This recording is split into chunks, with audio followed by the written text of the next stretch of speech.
going on, guys? It's Sunday. It's about almost 7 o'clock, and don't really have much to show this week, but there are a few things that I figured out with the car. Not exactly terrible, but definitely not good.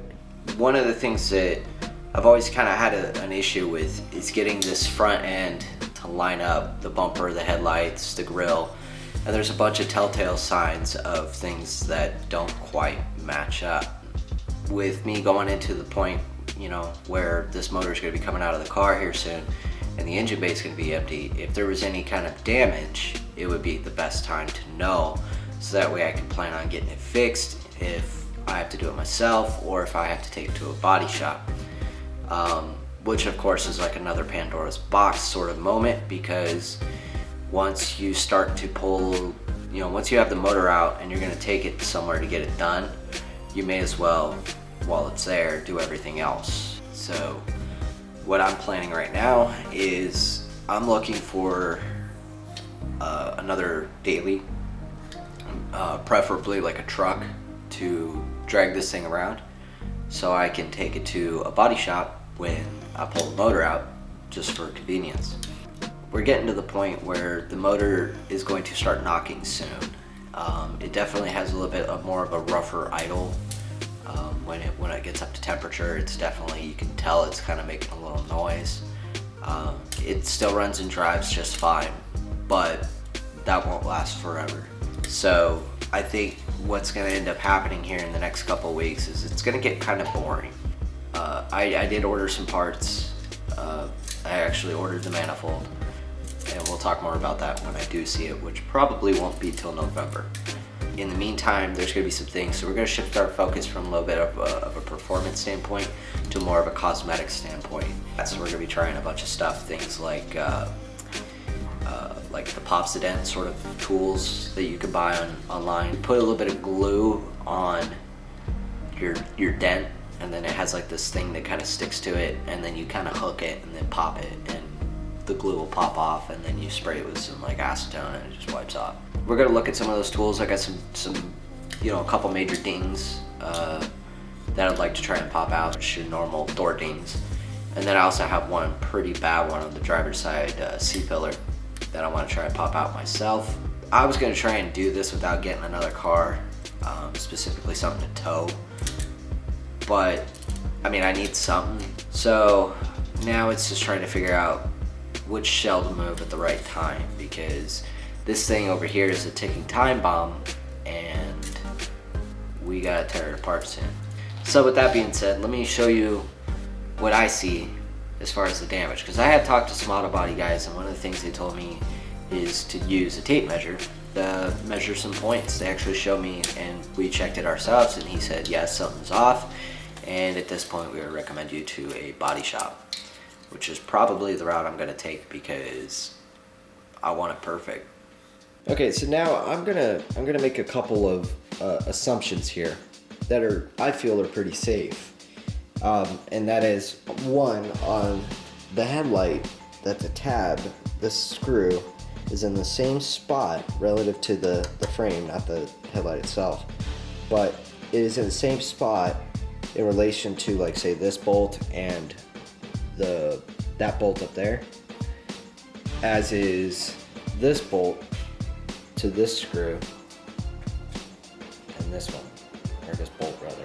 But basically the idea of it is that these are the same position. So what we're going to do is we're going to measure from that top bolt down to that headlight bolt, and you want to keep it as flat as possible here. So as you can see, we're kind of coming across, and there's not a lot of bind over there. So with that being said, if we come down, and we kind of want to square up the head of the bolt as best we can, you get a measurement of about 55. And we'll call 54 3/4. Either way, this is all dependent. You really need like a tram for this. We come over here, we're going to the same bolt, just opposite side, and we're coming all the way across. And we're kind of, we're starting to bind a little bit up there, but when you come back down here, you'll see it's more like 54. So, I mean, we're definitely kind of skewed at this point, and it's kind of hard to figure out what's going on. One of the things you can notice is if you look right here, this whole side is pretty even with the top lip of that black plastic. But as we move this way, you'll see some things start to change. I have no idea if these are normal, but when, you know, you can also correlate to the fact that this gap here is pretty insane. There's also this body line right here that is kind of odd, considering if you compare it to, like, say, the other side, it doesn't have that. After talking to my body shop friend, said that that's from stress. You can tell is this body line right here is slightly raised right here. Do the same thing. There's a huge gap, miles, and that it's off. This car's never been in like a serious accident. It's never been hit per se as like frame damage or like extraneous body damage. This is the only thing it's ever been in, and even Carfax doesn't think it was an accident, which, you know, all it just said was front damage reported. The things we're gonna work on, I mean, this is still a great car, don't get me wrong. Everybody comments me and says how clean it is, but I mean, it has its own issues. Like, there's a dent somewhere on this door, I can't remember where. If you look right here, you can kind of see it in the, if you're looking like the reflection right here.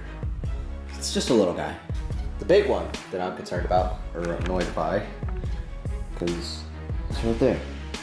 And this is because every Integra or RSX that I've had in the last, I don't know, several years, has had this. And I don't know why, or how, because I always get them with this. So we're gonna try to fix that. Over here is pretty good one right there. So we're gonna try and fix that. Just get it smooth again. So I just want to give this a little update to kind of talk about what we're doing. I don't have any of the tools. I've looked at some of them, but I haven't ordered a lot as far as trying to fix the dents. If you have any information, if you happen to know maybe what some of these measurements are, if you have an RSX and you know the front end's good on it, if you can measure those same bolts and get back to me and let me know what it should be, then that will help me figure out where to go from here. Yeah, I mean, there's not a lot of things I can do right now. Like I said, I just kind of blew all my money on that manifold. Anyways, that's gonna be it for this one. It's just more of an update, let you know where we are. I ordered the manifold, got some body work to do on the car, and I'm looking for a truck to drag it around when we start to tear this thing apart. I might be, I'm not even gonna say anything. I'm thinking about things to do, but I'm kind of thinking of trying to build one of these as a backup OEM style motor. If I do, it's probably going to be this guy, the one with the stripped out whatever. Do some helicoil and get it honed out. Maybe go with a bigger piston. I don't know. It just depends on what happens with cylinder one. If we have to bore this motor, then we'll have to bore this motor. Anyways, this is where we sit, and right now it's just kind of a quiet time, just because, you know, I just bought normally I keep buying things for future episodes, but when you spend a ton of money on a manifold, good one, kind of leaves you high and dry for a couple weeks. I don't even have it yet, so that's the crazy part. Till next time, take it easy, and we'll see you later. I'm a true champion.